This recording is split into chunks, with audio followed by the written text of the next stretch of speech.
Great leader సంధ్య madam మాటలు విని చాలా ఇన్స్పైర్ అయ్యేసి అప్పుడు నేను వండర్ఫుల్గా బిజినెస్ అనేది చేయడం జరిగింది. సారు థాయిలాండ్ వెళ్ళి విమానం ఎక్కినప్పుడు అప్పుడు చూసి నేను బిజినెస్లోకి రావడం జరిగింది. అదే 1 ఇయర్లో అవకాశం నాకు కల్పించాడు. Thank you sir, thank you so much. నిజంగా ఎంత మంచి అవకాశం అంటే ఇక అది ఇందాక చెప్పాను కదా, అంత మంచి ఆపర్చునిటీ లీడర్స్. ఇప్పుడు అక్కడికి వచ్చిన తర్వాత నేను 1-2 ఇంటర్వ్యూలు కూడా చేశాను. ఒక రిటైర్డ్ ఎంప్లాయీ, ఇంకొక లీడర్ దొరకలేదు. అసలు వ్యవసాయ కూలీ చేసుకునేట ఆమె ఒక విమానం ఎక్కేసి వచ్చిందంటే ఎంత వండర్ఫుల్గా ఉంటుంది. ఆమె యొక్క ఆనందం కాదు అసలు. కాకపోతే ఆమె ఇంటర్వ్యూ దిద్దామంటే చూసేలోపు మళ్ళీ ఎక్కడ వెళ్ళేదో తెలియలేదు. కాబట్టి మనకు అంత మంచి అవకాశం ఉన్నది, ప్రతి ఒక్కరూ సద్వినియోగం చేసుకుంటే. నెక్స్ట్ ఇక్కడున్న లీడర్లకు కూడా మన company great opportunity. Next Japan. కాబట్టి ప్రతి ఒక్కరి మనసులో ఆ జపాన్ అనేది పెట్టుకోండి. మీరు ఆ జపాన్ అనేది జపం చేసుకుంటూ ముందుకెళ్తే ఖచ్చితంగా అది సాకారం అవుతుంది. Thank you. Good morning. Good morning. Good morning అండి. నా పేరు శంకర్. మేము థాయిలాండ్ వెళ్ళడం జరిగింది. చాలా ఎంజాయ్ చేసాం. ఒకప్పుడు ఫ్లైట్ చూడాలంటేనే చాలా అంటే దగ్గర పోయి చూడాలంటే అసలు మనకు అవకాశం లేదు. కానీ ఈరోజు ఎన్ని దేశాలు తిరిగినాం. ఆల్రెడీ దుబాయ్, అహ్మదాబాద్, ఇప్పుడు 2వ సారి కూడా థాయిలాండ్ వెళ్ళడం జరిగింది.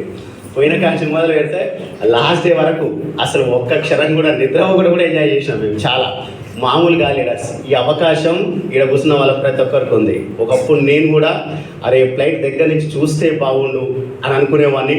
ఎప్పుడైతే థాయిలాండ్ పోస్ట్ వచ్చిందో అమ్మ ఖచ్చితంగా వెళ్ళాలని డ్రీమ్ చేసిన. నేను డ్రీమ్ చేయడం వల్లనే గుర్తుపెట్టుకోండి. నేను ఒక్కొక్క మాట చెప్తా. థాయిలాండ్ పోస్టర్లప్పుడు చాలా ఇచ్చారు, కానీ మా ఇంట్లో నేను 6 నుంచి 8 అతికేసిన తెలుసా. ఖచ్చితంగా పోవాలి అని చెప్పేసి. ఇప్పుడు కూడా మీకు రాబోయే ముంగలు ఒకటి ఉంది, జపాన్. ఓకే, ఖచ్చితంగా మీరందరూ కూడా డ్రీమ్ చేయండి. ఖచ్చితంగా నేను కూడా జపాన్ వెళ్ళాలని చెప్పేసి మీకు ఆ పోస్టర్ తీసుకొని మీకు కళ్ళ ముందు అవపడాలి. ఖచ్చితంగా మీరు ఆ డ్రీమ్ చేస్తే 100%. ఇప్పుడు ఒక ప్రెగ్నెన్సీ లేడీ ఎలా అయితే ఫోటో పెట్టుకుంటుందో మనం కూడా అట్లనే డ్రీమ్ చేసినప్పుడు 100% నెరవేరుతుంది. నేను దుబాయ్ పోయినప్పుడు కూడా అంతే, అట్లనే డ్రీమ్ చేసిన. దుబాయ్, అబుదాబాద్, ఖతార్, ఇన్ని దేశాలు తిరిగినాం. సో అవకాశం ప్రతి ఒక్కరికి ఉంది. కానీ ఎవరైతే డ్రీమ్ పెట్టుకొని మ్యాసివ్గా పనిచేస్తారో వాళ్ళకు మాత్రమే. గుర్తుపెట్టుకోండి. మరి మీరు రెడీగా ఉన్నారా? Yes or no? Yes. Okay, thank you. Good morning అండి. నా పేరు వీరేందర్. అంటే నేను ఒక పోస్ట్ గ్రాడ్యుయేషన్ అయిపోయిన తర్వాత ఒక 6వ స్టేజ్ చేసిన తర్వాత ఒక పైనుంచి అంటే ఫ్లైట్ పోతుంటే చూసి ఆనందించేవాడిని. అంటే జీవితంలో ఎప్పుడైనా ఎక్కలేనా అన్న ఉండేది నాకు. అంటే ఒకరు వెళ్ళే నా పిల్లలు వెళ్తే పిల్లలతో పాటు ఒకరు వెళ్ళేవాడిని అనుకునేవాడిని.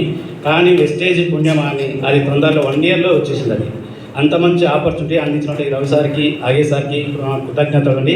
ఇంత మంచి ఆపర్చునిటీ ప్రతి ఒక్కరికి అవకాశం అనేది. నేను ఏం చేసిందంటే ఒక షాప్ ఒకటి చేంజ్ చేసిన ఈ అవకాశం అనేది పొందినండి. మీరు కూడా షాప్ ఒకటి చేంజ్ చేయండి. షాప్ 1 నుంచి షాప్ 2కు రండి.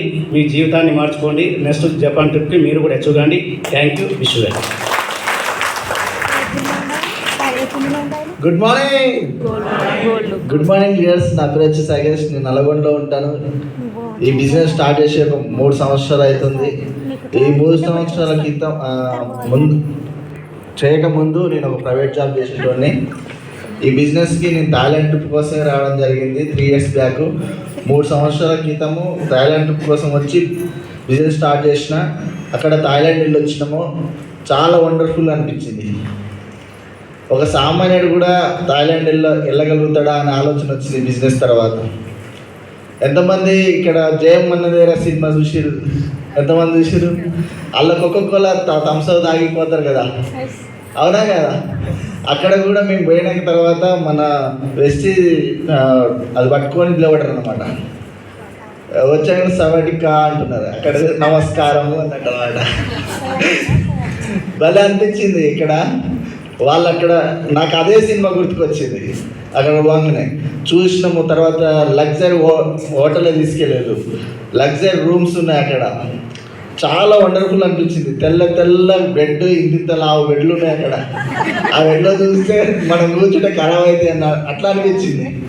అలాంటి ట్రిప్ ఎంజాయ్ చేసి వచ్చినాము. ఎక్కడి నుంచి ఎక్కడికి వెళ్ళొచ్చినాము అని ఒకసారి ఆలోచించినాము. తర్వాత వాష్రూమ్కి వెళ్తే ఒక సిచ్యువేషన్తో వేడి నీళ్ళు వస్తున్నాయి, ఒకటి వస్తేనేమో చల్లీళ్ళు వస్తుంది. స్నానం చేసాక ఒక ట్రబ్ ఉన్నది, ఆ ట్రబ్లో స్నానం చేయొచ్చు అనమాట. అట్లా ఉన్నది. ఏసీ సెంట్రల్ ఏసీ ఉన్నది అటు ఒక స్విచ్ చేయగానే చల్లగా వస్తున్నది అలా.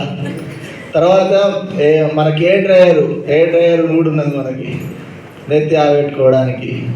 అలాంటి లైఫ్ అనేది ఉన్నది అక్కడ మనకు 9వ అంతస్తు ఇచ్చారు. తర్వాత చాలా వండర్ఫుల్ అనిపించింది. ఒక్కసారి మీరు వెస్టీజ్లో ఒకసారి ట్రిప్ ఎంజాయ్ చేస్తే వెస్టీజ్ అసలు వదిలిపెట్టరు, అట్లా ఉంటుంది. మనం ఏం చేసినాం అసలు ఇక్కడ ఏమైనా చేసినామా? కానీ అంత మంచి ట్రిప్ అయితే వచ్చిందని చెప్పేసి ఆలోచన వస్తుంది. ఫ్లైట్ గురించి తెలుసు చాలామందికి, అది ఒక డ్రీమ్ ఉంటుంది, ఫ్లైట్ ఎక్కాలి జీవితంలో అని చెప్పేసి. ఆల్రెడీ నేను ఈ బిజినెస్ ద్వారా 3 దేశాలు, దుబాయ్, ఖత్తర్, థాయిలాండ్ 2 సార్లు, ఇన్ని దేశాలు తిరిగి వస్తున్నాం. ఒక నార్మల్ పర్సన్ ఇన్ని దేశాలు తిరిగి వస్తున్నట్టు ఆశ్చర్యమా కాదా? అవునా కాదా? ఓన్లీ నేను ఈ 3 దేశాలు 3 సంవత్సరాలలో వచ్చిన అంటే ఒకసారి ఆలోచించండి. ప్రతి ఒక్కరికి అవకాశం ఉంది. Next Japan. ఎంతమంది రెడీగా ఉన్నారు రావడానికి? అందరు రెడీగా ఉన్నారా?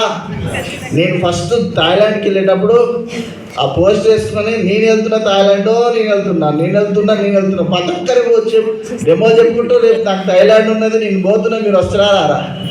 అట్లా పిచ్చి పట్టినట్టు చేసిన థాయిలాండ్ వెళ్ళి వచ్చిన. ఇప్పుడు కూడా మనం కూడా జపాన్కి వెళ్తున్నాము అని గట్టిగా డిసైడ్ కండి, ఖచ్చితంగా జపాన్కి వెళ్దాము. Thank you.